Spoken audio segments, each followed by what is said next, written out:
Want to nail engineering manager interviews at Mang and other top-tier companies? You can with USA's #1 tech interview prep platform. We have 300+ SMEs and instructors from top-tier tech companies to help you land your dream job. We've helped thousands of engineers make their way into Mang. You could be next. To learn more, register for our free webinar.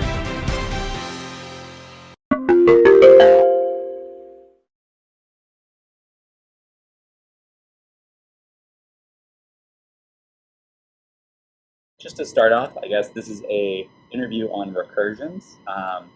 So it's going to be a programming interview in whatever language of your choice, focused on that topic. So it'll be about a 50-minute interview, after which time I'll have a little bit of time to, to give you some initial feedback, as well as for you to ask me any questions you have. And before we start, if you're not already in there, would you mind hopping into the code bunk that's in the provided link in the invite? Okay, I'm in there. Awesome. Sounds great. In that case, yeah, feel free to select whatever language you want in the top left. And yeah, I'll just do a little bit more prefacing before I paste in the prompt. So in a couple seconds, I'll go ahead and paste in the prompt for you. You'll be able to work on that for the entirety of the allotted time. Feel free at any point to ask me any questions you have about it, and as much as possible, try to work me through your solution, both to help you make progress through the question, as well as to inform me where you're at and know when it might be helpful to step in. And beyond that, if you've seen the question before, feel free to call that out, and I would be more than happy to provide you with another question. Sounds good. Awesome. So with all that said, I'll go ahead and paste it in. Oh, give me 1 second, actually. I'm just going to... The question does have an image attached as part of the prompt, so please let me know if you have any issues accessing it. I'm going to go ahead and create a fresh link for it right now, just so we don't have any issues with that. But in 1 second, all right, that should work fine. Cool. So without further ado, I'll go ahead and paste in, and I'll just put it as a doc string here. All right. As I said, you have a little less than 50 minutes. Best of luck. Okay, I'm going to take a look at that image. All right, can you see my screen? Yep, I can indeed.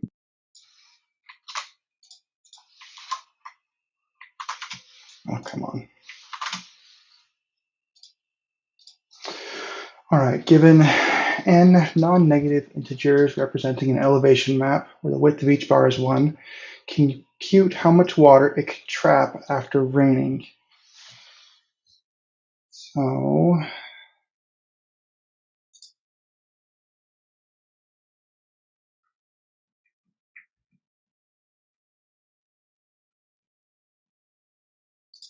on 0, 1, 0, 2, 1, 1, 0, 2, 1. So basically we're trying to see how many blocks of water we can store.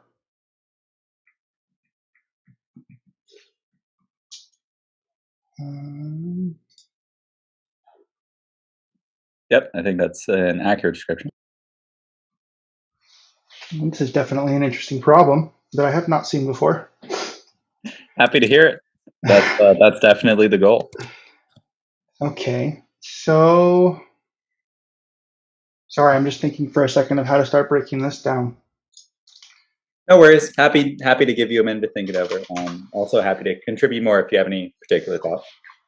Okay, give me 1 second first to just try and work through it a little bit, and then if I get stuck, I might ask for help. Absolutely. Okay. So I guess the first thing that we're going to look for is we're going to want to iterate through our numbers. And we're looking for cases where we have a small number in between two numbers that are larger. So we've got a 1, a 0, and a 2. And in that case, we only store 1 unit of water. and that accounts for one case. And then this next one, we've got a 2, and then a 1, and then a 0, and then a 1, and a 3. And so how do we figure out what's between those? We've got 2, and we're going to have it filled in from the 2 to the 3. So we've got 1 unit at the bottom and 3 units between those. Or maybe I should look at it in layers. So, I think this thought process makes sense so far. okay.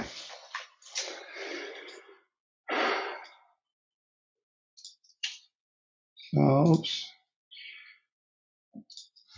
Sorry, this initial part of getting an idea into words can sometimes be hard. No worries at all. I'll let you in on the fact that this, you could easily be, working on this for another 20 minutes, 25 minutes. I would like completely step in and say we have to jump to coding right now. Okay. All Spending right. time on the design phase is totally normal and expected. Good to hear. So, non-negative. So it's going to be 0 or more. Elevation map where the width of each bar is 1. Compute how much water it can trap after raining. So if we just look at this right here.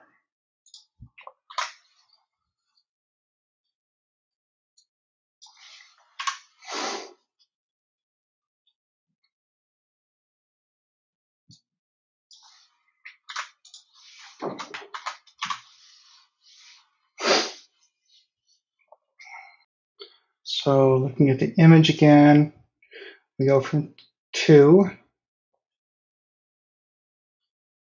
We're not going to know what our water level is until we reach the 3. Yep, agreed. And so we're going to have to work backwards. And so we'll start working backwards from this 3. We'll see a 1, 0, a 1, and a 2. Trying to figure out why we would stop looking backwards. I mean, unless we run into something higher than our 3, or we reach the end, or we go down again. So we reach this 2, but then it goes down again. So we stop, calculate this.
Okay, I'm just going to try and run through this. Sure, go for it.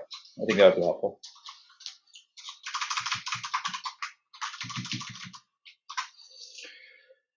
We start at 3.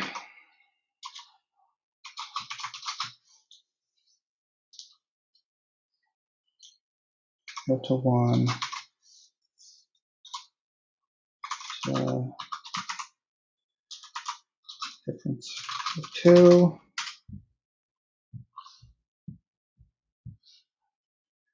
1, 0, 1,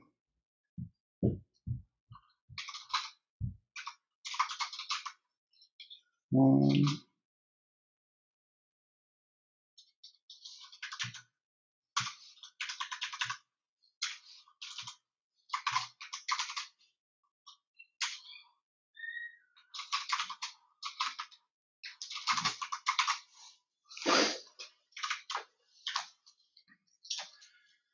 So we went down 2 and another 1. We went up 2. Makes sense so far. And we also need to know the distance that we're going, which is just the number of numbers. We would kind of need an ID of some sort to keep track of that. And so I guess we'll start that here at 0, 1, 2, 3. So we need to track as we move along so that we can get the distance between the two, as well as the total level. So from 3 to 1, nothing really happens. We move down 2, move down 1. Nothing happens until we start to move up. So now we've moved up 1. And if we look back,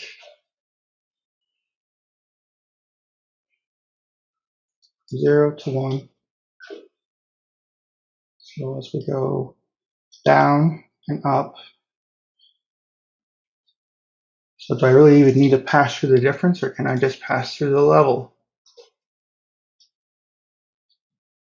Let's try that for a second. Yeah, go for it.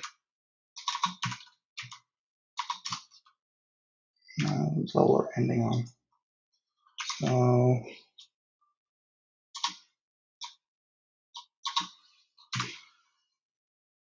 one, 0, 1, 2.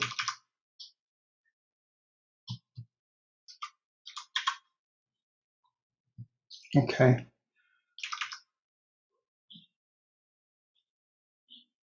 So we could maintain a slate as we're recursing and look for matches between two levels and how long it was between them. And in this case, we go from one level to another level. It only had one step in between, so it would give us one block. Now,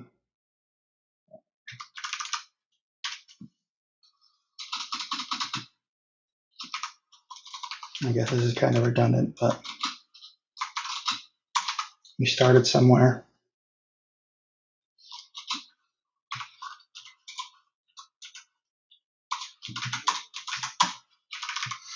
So we've got 3 to 1,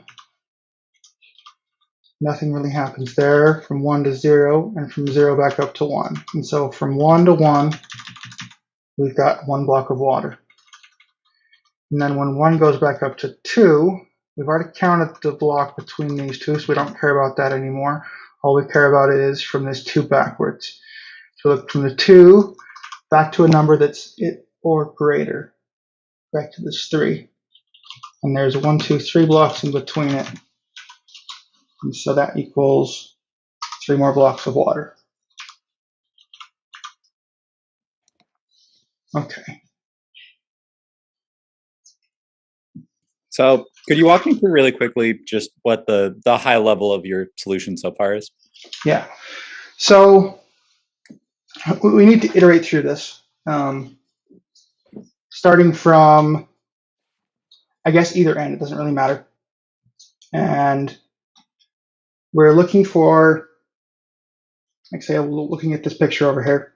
You get up to 1, and then you go back down. And you get up to any number that's greater than that 1, and that means you've got 1 block of water stored, or however many blocks are in between those two numbers.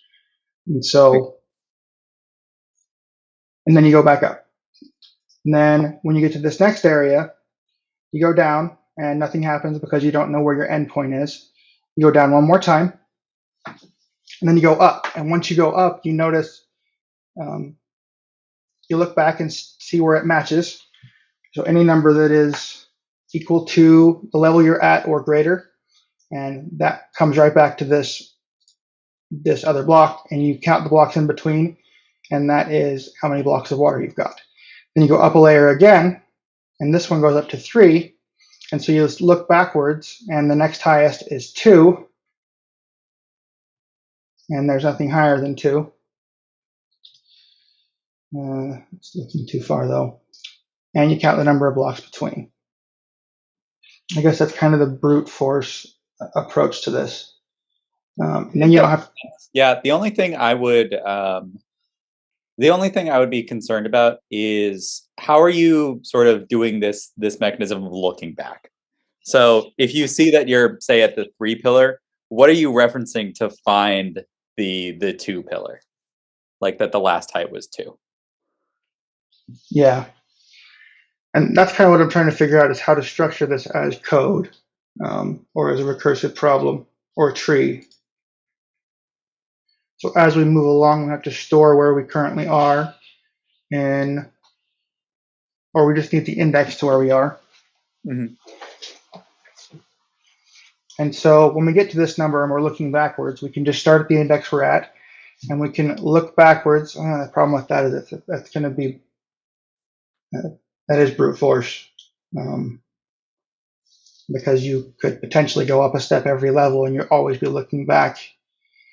But we don't care about that for now. Let's get a solution. And so we just use the index. So say we're moving through this example right here. Mm-hmm. And we come at this 2, which is index 0, move down to 1, move down to 0, get to 1, which is 1, 2, index number 3. And we notice that we've gone up from 0 to 1. And so we look backwards for a 1 or greater. Just looking at the previous index positions. Actually. So as we move along, we could just store the nodes in a slate.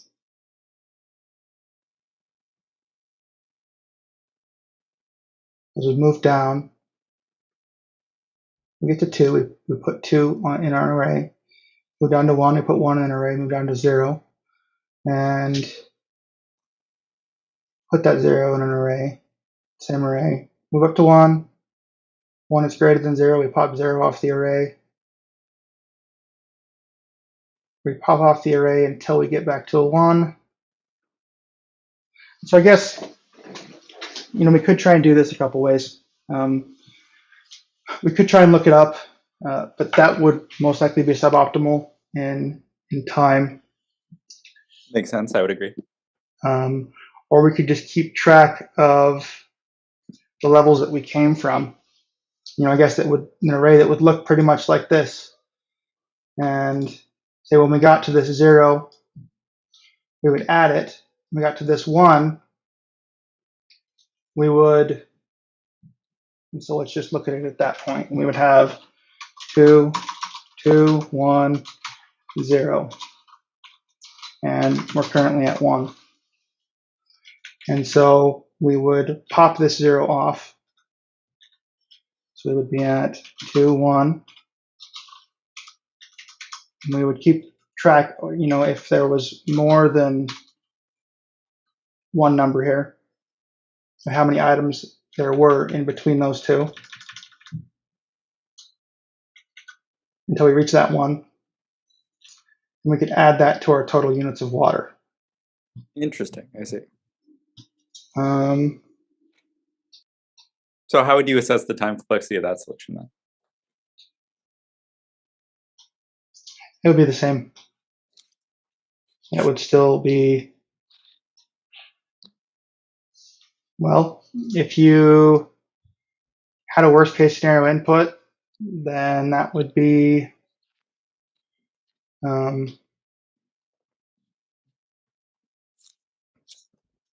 essentially, you could be looking at popping every node. No, that is a little better.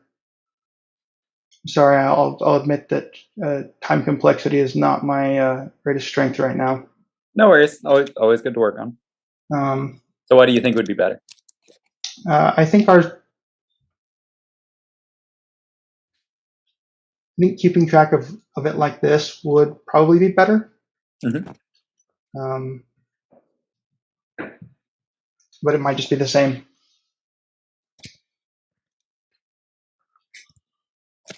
Sure, makes sense. So I think what might be causing you difficulty right now is that whether you're starting from, I think you're right that it doesn't matter whether you start from the start or the end. So let's just say you're starting from the start for simplicity, because it's the same problem either direction. Yeah. The problem is that with that one pass, you're not able to look up what the previous value is, or the previous, the previous largest hill, or whatever it is. So I think looking into a different way to traverse is probably more important here than looking for a more elegant data structure. Yeah. I don't think there's a data structure that's going to give you the information that you need to be able to store that. Yeah. So I think you're on the right track with sort of the checking that you're doing. Looking when we move down, watch for when we move back up, things like that. You're just not, the way you're traversing currently doesn't give you the right information you need. Okay. So let's just get rid of this and go back to the basics of how we're going to traverse this. We're going to start from the beginning, and we're going to look at this first node. And if we go with the recursive strategy of lazy managers, we're going to take one and pass the rest on. And we'll need to pass down our index position as well as some kind of state.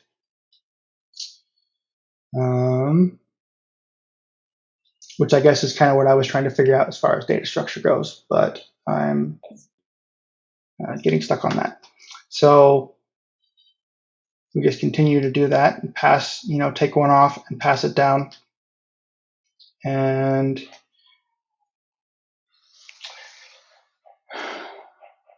I'll admit I'm having a very hard time describing my thought process here.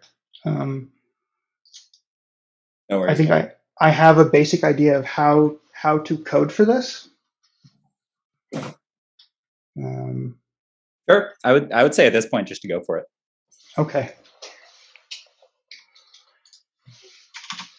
And I realize that coding before you're ready can often waste time, but I don't think I'm going to get any farther in the design phase at this point without writing something. So yeah, definitely, it can often be helpful. It's a balance. Yep.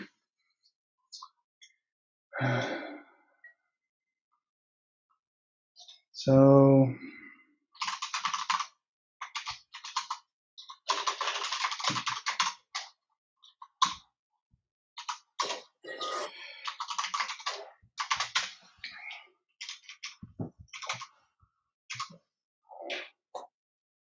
we've got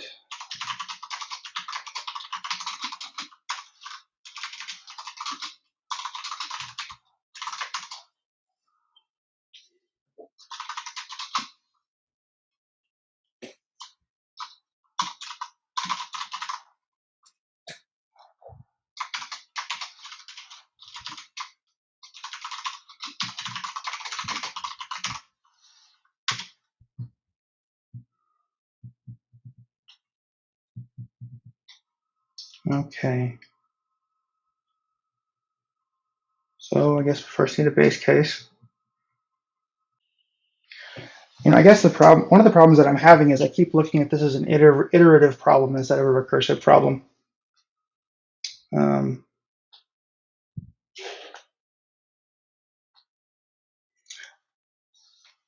What are the constraints for input and output, like maximum number of points I'm going to be given? I wouldn't worry about it too much. It's not going to be anything concerningly large. Okay. Full disclosure, I have like 2 other input cases, and they're both roughly the same size. Okay. But no need to worry about it. I will say, I think what you're probably going to need for doing this as a recursive solution, because it is true that you can do it as multiple ways. I think you're going to need a fair number more inputs to your helper function. Yeah. Okay. Sorry, I'm just thinking. We've only got about 20 minutes left, or 15 minutes left, don't we? That is about right. I'm happy to jump in with a little bit more input if you want to. Okay. I'm stuck. I think I need some hints. No worries at all. So kind of what I was leading you towards before, with the way of traversing the array is, and I think you almost hit on this pretty well. You're essentially going to need to do this in 2 directions. So what the overall goal of your helper function here is going to be to not just be able to traverse it in one direction, but essentially to be able to traverse it in 2. Basically, the things you're going to be looking at are both the left maximum, so that whatever your current left pillar is, as well as the right maximum, so whatever your right pillar is. And yeah, essentially you're going to be looking at that local left max and the local right max, as well as kind of having a 2-pointer solution to it, if you want to think about it that way. Okay, so I'm going to be looking at this. Sorry. On the way down and the way up, as far as the recursion tree goes. You exactly got it. So index, max. And so let's give this a try. We're going to start at 0.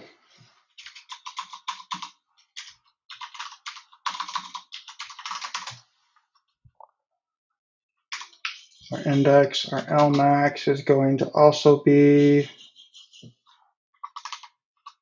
0.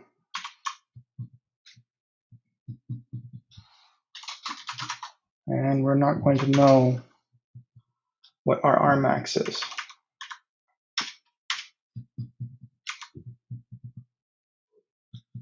As far as a base case, when we get to the end, we're done. So if index is equal to length of array, I guess also to provide one more bit of insight here. So you're not just going to want a single index necessarily. For this, you're going to be wanting to both, go from essentially the left and the right. So you're going to need to develop this with 2 indexes in mind to your recursive function. Okay. So imagine going from left to right as well as right to left. And then your recursion is kind of closing those 2 pointers in on each other. Okay, so we're literally recursing from both ends. Well, Yeah. not recursing from both ends, but... Mm-hmm. So when you were saying that you can go from the start to the end or the end to the start, you actually do want to do both.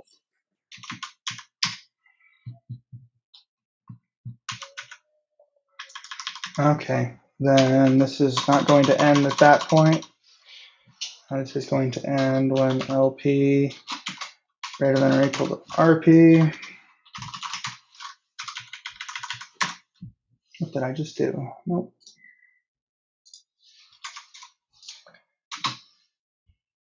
This is making me feel like I was not prepared. No worries. This is a particularly tricky one. Yeah. All right. So looking from that strategy of moving from both sides, I'm going to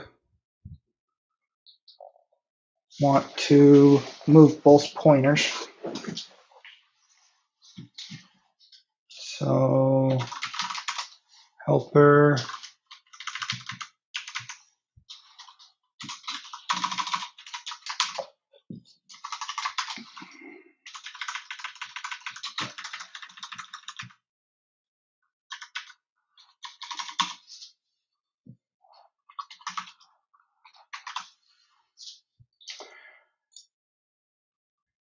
pointer, right pointer. So if I think about that way for a second, I start here, I start here, I look in between, I'm going up in both directions. There's nothing to see. So I move on to the second spot. It's not going to matter what the right pointer is until I get to here. All right, I'll be totally honest. I'm completely lost on this. No worries. I'm happy to kind of provide, I guess, the last couple of points that you'll need here. So essentially, you have the local max on the left, local max on the right. You have the left pointer and the right pointer, and now the only parameter you're missing to your helper function is going to be the total area. So you're going to store that total area as one of the arguments, and then each recursive call, essentially what you're going to be doing is calling helper again, but with these arguments changed. And then when you reach a certain condition, that essentially means I'm done traversing now. Then you're going to return the output of that total area. Okay. So I think you already got if the left pointer is greater than the right pointer, you've gotten to the end. Now you can return total area, and that's going to be your return, or you can return total, as it were. Okay.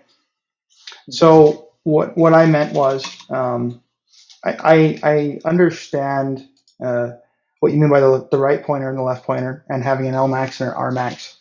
Yep. I'm not sure how to implement the logic that counts it using that information. Yeah, it makes sense. So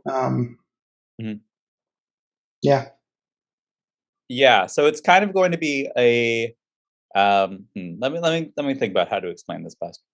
So obviously you're going to be making a choice between, at any step, whether to move the left area or whether to move the left pointer inwards or the right pointer inwards. So that's essentially going to be a decision based on what your left max and right max are. So I guess just to give it for now, if the height at the left max is less than the height at the right max, you're going to want to move the left max in. So you know how we were talking about the difference between the 3 and the 2? It's essentially going to be the same thing as that, where you're looking at if you had one wall that was 8 tall. This is a little hard to do without a diagram, but if you had something here, let me write this out. So if you had something that looked kind of like, let's say it looked like 3, 2, 1, and then 5, 8. So if you start from this, this is going to be a situation in which you're going to be able to, if you started your left at the leftmost position, the rightmost position, and since you're starting there, those are your maxes. You can see that the left max, or sorry, the right max is greater than the left max in this case. So you're going to want to move that right pointer in. Okay. Yeah. Because there is no additional rainwater being trapped by this 8 pillar. So you're not quite sure of that yet. All right, that makes sense. Yeah. I guess what I'm not understanding is, say you've got a 1 over here. Is your R max would be starting at this 1, wouldn't it? Yeah, it would indeed. So the left max would in fact be taller than your R max. Than your R max, yeah. And so you would move your left pointer in. Mm-hmm. So you would there is additional logic you would have to do within there at each step that would essentially be taking account of it. Roughly what that would look like is saying, you're going to first or last, either way, increment the left pointer, and then you're actually going to compare the left pivot to your left height. And you're going to ask yourself if we set a new maximum or not. So Gotcha. if we went 3 or 1 here, essentially what you're going to be looking at is, let's say there's a case where it's 8 instead. If you go from 3 to 8, you're not going to be adding any height. You know that you just went up, essentially. So you're not going to be adding any water here. But if you go from 3 to 2, instead, what you're going to be looking at doing is you're going to add the water height of whatever you decremented by. So this is the logic that you designed in the beginning. Once you dip down, you add in that difference. Yeah. Yeah. So if you dropped from 3 to 0 here, you would add 3. If you drop from 3 to 1, you would add, 2. And essentially, that's how that works. And you know that you're not going to. You know that this is going to pool water. Let's say it dropped from 3 to 0. You know that the 0 is going to pool at least 3 because you already did the check previously that you are in, the sort of water pool, if you will. So you know that the water level is at least 3. Okay. Yeah. All right. So knowing all that, I think I can get it to work from one direction. Basically, we're checking if our left pointer is greater than our right pointer.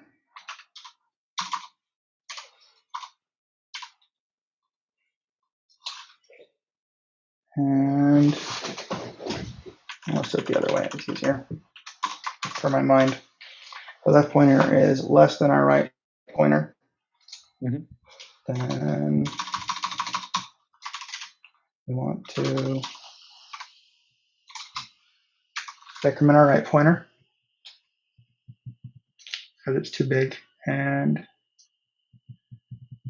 like you were saying, move down from that 8 to that 5.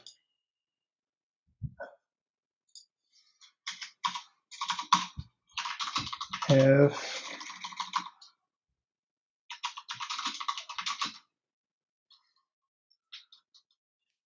no, I don't even need that. We can just do something else.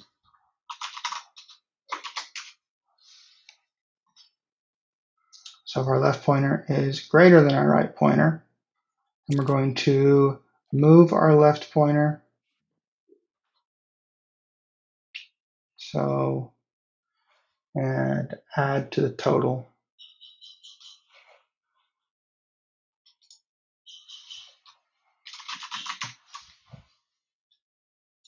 And I think this might have worked as well, track the total, but.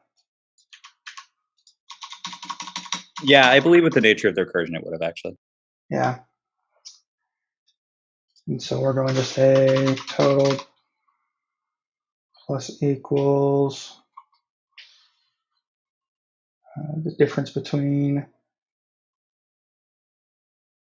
left pointer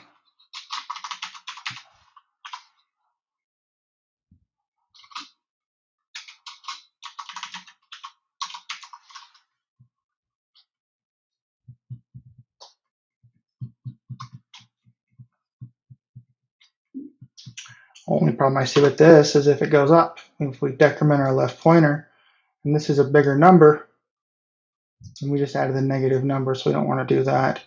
So we do have to check.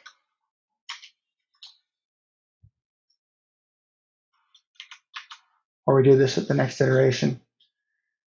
So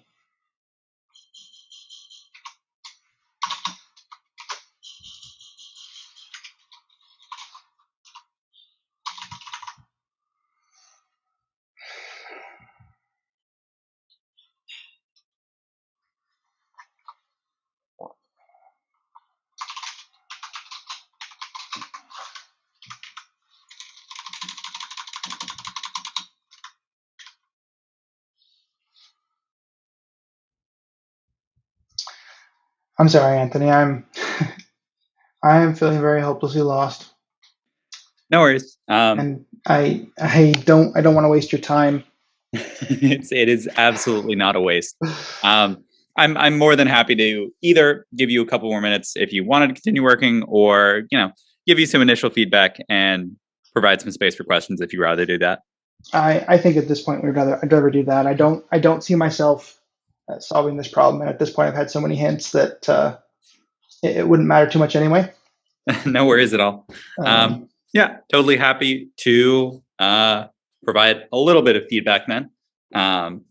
So yeah, just overall, I guess starting off, good job on getting through the problem. This is definitely a more difficult recursion problem, I would say. There tend to be only two kinds of, the really recursion focused problems, which tend to be either the extremely close to formula ones, things that are mostly just knapsack variations, or there's also, knapsack, Fibonacci, FizzBuzz, that general class of things. Yeah. And then there's sort of multiple possible solution problems with a recursive solution, which is more what this is. So I opted for the more difficult one just because I think, I think generally, one, companies tend to ask the more difficult prompts, especially on on-sites. And two, the more difficult ones generally sort of give you more insight into the interviewee's thought process. So that's kind of the process behind that. And yeah, definitely no worries about being, having to struggle a little bit with this one. This is a difficult, problem conceptually. But Yeah. with all that said, I think the strengths here were definitely that your communication, when I did ask for explanations, was really on point. It felt pretty easy to follow along with, kind of whatever solution you were talking about. For example, when you explained in the beginning, your initial solution of doing a post order traversal, going from back to front, and then counting the difference between the levels, that was totally clear and made complete sense. And then other strengths, I think that on the broad level, I know I know that you said you didn't respond super well to hints, but I actually think you did. At least to the level of when I did give hints, you were able to process them and kind of at least find the one next logical step, if not going all the way there. It also generally just tends to be the case that if you're pretty far into the hints, they start to get more and more difficult to grasp just because of the nature of the problem. If you weren't fully, convinced of the initial hint, then 3 hints later is bound to be just confusing anyway. Yep. And I think something else that might have been going on was the hints that you gave me were so far off from the way that I had viewed solving the problem that they were harder for me to follow. Yeah, exactly. That totally happens. Unavoidable to an extent, but yeah. Other than that, I think areas where you could have improved just off the bat, I think, are in the design phase. Obviously, I think there is a little bit of a conceptual gap where it was spotting the sort of two-directional traversal earlier. Obviously, would have been the route to success. But there's no way to super well train for those kind of niche cases. So I would say what is a little bit easier to train, that is a practical thing that you can work on, is just kind of working on the way you work through problems, if that makes sense. Yeah, it does. At least from a communicative standpoint, I think you tended to struggle with it by yourself for a good chunk of time, and then come back to report, and then struggle with it for a good chunk of time, and then come back to report. Which is, I think the intuitive approach to interviews. But I think what helps a lot of people kind of find their groove with interviews is instead going for presenting every part of your thought process. So kind of doing almost a logic proof style. Well, I know this fact about this problem, then that means this, then that means this, then that means this. And just really zooming in on each fact you can say about the problem. And that kind of helps in two ways. One, it helps you it helps you conceptualize it better and figure out where the errors are in your own logic. So, if you said, well, I need to know I need to know the max of the previous one, and I already know the max of the next one because I'm traversing in this order, eventually you would have thought maybe, oh, I could traverse in both directions and I get both. And also it just helps laying out facts in sort of that one by one way. Also really helps the interviewer kind of guide you along in a really meaningful way. Because then you give them something to point to where it's not the interviewer giving you the answer or even that big of a hint, just saying, if you're naming facts over and over again, they can kind of just point at one and be like, I don't know if that is necessarily true. What about this counterexample? I like that. Yeah. And those are the kind of hints that are essentially, as far as grading goes, they're free. It's a very simple, very small pointing out that something might not be true, and you as the interviewer you as the interviewee still get to completely take credit essentially for whatever comes out of it. Yeah, that makes sense. So yeah, that would be my big. Sorry, I realized that was a bit of a ramble, but I hope that made sense. No, it did. I appreciate that. Yeah, that's kind of my big tip for getting through the design phase. But that would be the main point of criticism I would have there. Other than that, I think you did pretty well. Obviously, we didn't get to a ton of coding, but from what I saw, you all structured in a reasonable way, and saw the basic structures of recursive algorithms. So no complaints there. No super specific technical topics I would focus in on. But yeah. So we had about 4 minutes left. I'll have more detailed feedback for you when I submit the feedback sheet, but wanted to know if you had any questions for me before we dropped off. Not really any questions right off the bat. I feel like my biggest weakness in this interview was that I didn't understand recursion enough to be able to see this as a recursive problem in my head. Mm-hmm. Yeah, no, it's definitely a tricky one. I do have one question that's completely unrelated to this. Absolutely. So when I'm writing resumes, I always struggle with the education section because I'm completely self-taught. What would you advise putting in the education section? Generally, 2 years or sorry, go ahead. Yeah, I would say honestly, just don't include it. Just include, projects or any other credentials that you would have. I think generally we live in a space that's more or less, you don't need the education section unless it doesn't really help unless you're from a particularly prestige, university or degree. Just having a degree is kind of a substitute for having gotten the experience elsewhere. I can't say in your particular case, but I would say to try to, assemble some good side projects, assemble some good, maybe open source contributions or really anything else. And just fill it with that instead of an education section. Cool. So if I've got, 2 to 4 years of work history at software companies, then it's not really as big of an issue. Yeah, sure. I think there's plenty of other resume sections that you can fill in. You could get some certifications. You could just honestly just list some skills you have. Yeah, I would say just not to include it. All right. Thank you for your time. Thanks so much as well. Yeah, like I said, I'll try to get that feedback to you within 1 or 2 days now. And beyond that, you have my email as well. It's tied to it's sent the email that was for the scheduling to me as well. So feel free to reach out to me there if you have any other questions, either about this interview or just the interview process in the general. And I'd be happy to help there. Thank you so much.